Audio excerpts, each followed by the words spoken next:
So a little history lesson. Gravekeepers were my first deck when I started playing Yu-Gi-Oh!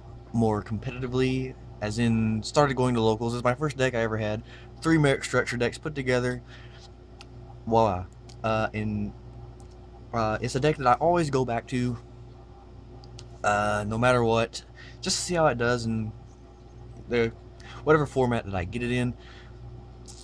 So over the weekend at the OTS, I pick up Gravekeepers again, just cause I want to play it again. I haven't got to play it with the new support yet, so I pick it up, and I played it this week at locals, and surprisingly, it did very well in the sense that a lot of cards now are very graveyard reliant, and this deck just almost completely shuts them out, and it was very interesting and very good, and I was very surprised. I'm gonna get into the deck profile. This is what I'm currently working with as of now. Yeah, the build is probably going to change, but we'll get into that later. The 3 spies, of course. 3 recruiters. These cards really don't need any explanations. Just 2 commandants. Searchable. Just made room, really, so I don't run 3. I do want to run it at 3, maybe. I don't know. Like, I've been very debating on that because you want to see Necro Valley as early as possible, and I don't know. Just room caused me to knock it down. 2 descendants. I see as a 2 up. It's it's still really good. Like 2,000 normal summon, still really good. Its effect is just amazing today. Just I don't know. Just 2 is good enough for now. 1 assailant. Assailant put in so much work today. In the match in particular was against Burning Abyss. For every time Dante would attack, as you know, it goes to defense. So you summon assailant, and then you attack, put it back to attack. It's a 1,000 attack then, so you just run it right over. And then when it hits grave, its effect is negated because of Necro Valley. So I did not even see that before, and I thought it was amazing whenever it happened. So I might actually bump up Assailant to 2 just because its Burning Abyss match was so good today. Like, so many cards in this deck hit so many cards in Burning Abyss that I wasn't even aware of, and it was amazing. 1 Nobleman. Nobleman's really good. Searches out Spy from deck, But the MVP of the day is Shaman. For those who do not know what Shaman does, its main effect that I'm going to go over is the fact that monsters' effects in the graveyard are negated except for Gravekeepers. It is a Abyss Dweller, a permanent Abyss Dweller, and it's also a protection for Necro Valley. While it's on the field, Necro Valley cannot be destroyed, and your opponent cannot play field spell. So it's Field Barrier and Abyss Dweller. And it just put in so much work today. The fact that it can be special summoned off a Spy is just amazing. There's like once or twice that I actually had to tribute for it today, but the rest of the time I just brought it off a Spy, and it just locked down my opponents. I played it against Mermail, and literally, like, the way he ran over it was Abyss Sphere in the lead and had to run it over.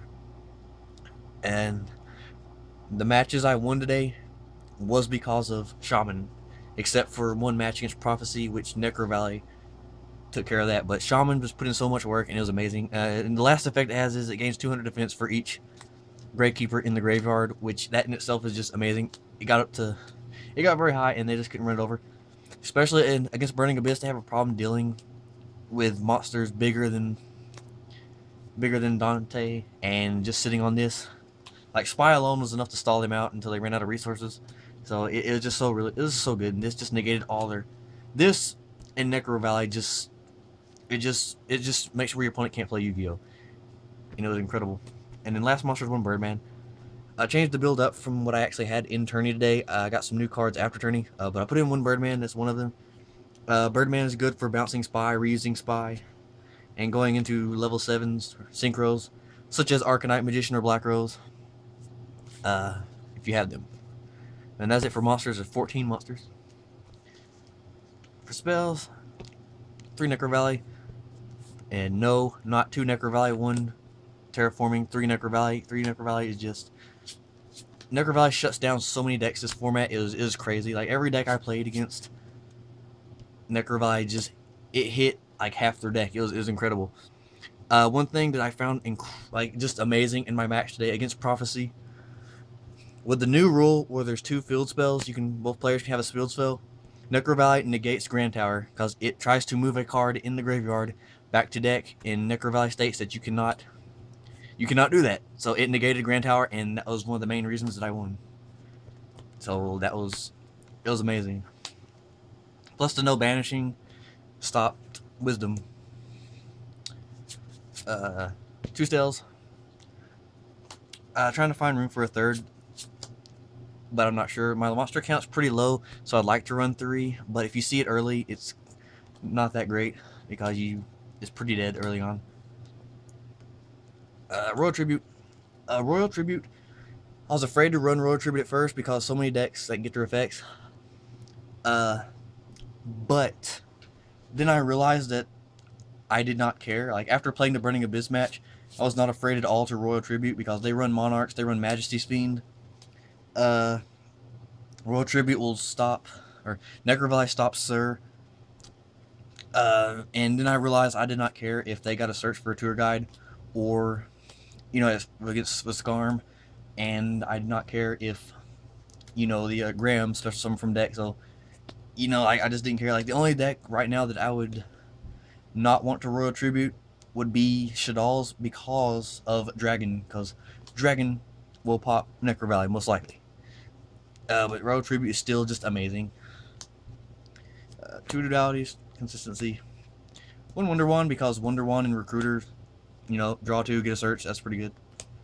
And then 1 Book of Moon. All day today, I did not use this card once on my opponent's monsters. It was always in phase, book Spy, or my opponent would attack a Spy that I already flipped, and I would just book it, and then they run into its big ass, and I get another special summon. So, like, Spy all day today got booked, and I did not use it once on my opponent's monsters. And that's it for spells. I believe that's 10 spells. Trap lineup's very heavy. This is a very defense-oriented deck. 2 Imperial Tombs, aka Gravekeeper, Infinity Barrier. I like it a lot. 2 Rat of Spirits. I really want to run this at 3, but my low monster count, I don't know. But once you get your graveyard established, this is really, really good. It's probably like one of the hidden gems right now. It's a Call of the Haunted for Gravekeepers. Like, so many decks today struggled against Shaman, and if they finally got over it, like in Mermills, I could just Rat of Spirit it back, and then like the pressure was back on.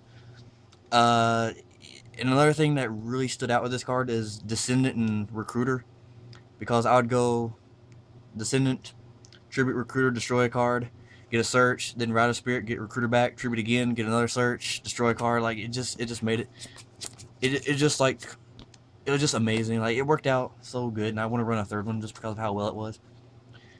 Plus, in battle phase shenanigans, like attack, still in battle phase, activate, you know, game. I did that once, I believe. 3 Mind Crush. I'm going with Jeff Jones' advice. He ran it in Burning Abyss, and I decided to main deck it. And it was like the 2nd card MVP of the day. With this card, I drew this in Royal Tribute. I opened it against Prophecy, and I hit 2. I Royal Tributed, hit 2 Priestess, and then Mind Crushed and hit 2 Spellbook cards. And he was already down 4 cards, and he just couldn't recover. So, you know, it was really, really good. Like, there wasn't a point all day today where I didn't know at least 1 card in my opponent's hand at all times. 3 Phoenix Chains. Breakthrough skill's not as good in this deck because you can't use its secondary effect. 3 Deep Prisons. 1 Compulse. And 2 Wiretaps. I just want to... Like, extra deck is not really that great right now. I just have generic stuff, but I did not go into extra deck once today, but I'll go over it real quick. But first, I want to give an honorable mention to Gravekeeper's Ambusher. I want to find room for this, because in the Shadal match, when he is flipped face up, you can target their fusion in the grave and put it on the bottom of deck to keep him from recycling it. Necro Valley already prevents them from getting it back because it is targeted. It is targeting a card trying to move it in the grave, but it's just an honorable mention. Plus, it's 2200 under Necro Valley. I just put whatever rank 4s I had in here because I really don't have that many. So I just put like every rank 4 I could find in this deck. One Rhapsody. I need rank 3s though. I'm gonna try to get rank 3s. One Burner Visor. Never went into it. I didn't use my extra deck once a day, as I said. Gaga Cowboy, Diamond Dyer, Castell, Draco, 101, 103, Pearl, Crazy Box, 2 Delta Rolls because I have them, they're generic, 169 because it's hilarious, and then 1 Black Rose for the Birdman. Didn't use it once a day, like I said. I'm not even going to bother doing side deck, but because this video is already longer than it should be because I explained too damn much. But anyway, guys, thanks for watching. Gravekeeper seemed pretty real this format. Like I said, Shaman just put in so much work. Shaman was the MVP of the day. People say it was a bad card when it came out. It's an amazing card. It just like it shuts down your opponent. Shaman in Necro Valley is just like it's an incredible lock if your opponent doesn't have the means to deal with it. And yeah, it was just really good. But anyway, guys, thanks for watching. I hope you enjoyed. Gravekeeper's for real this format. Be on the lookout. Until next time, Jables out.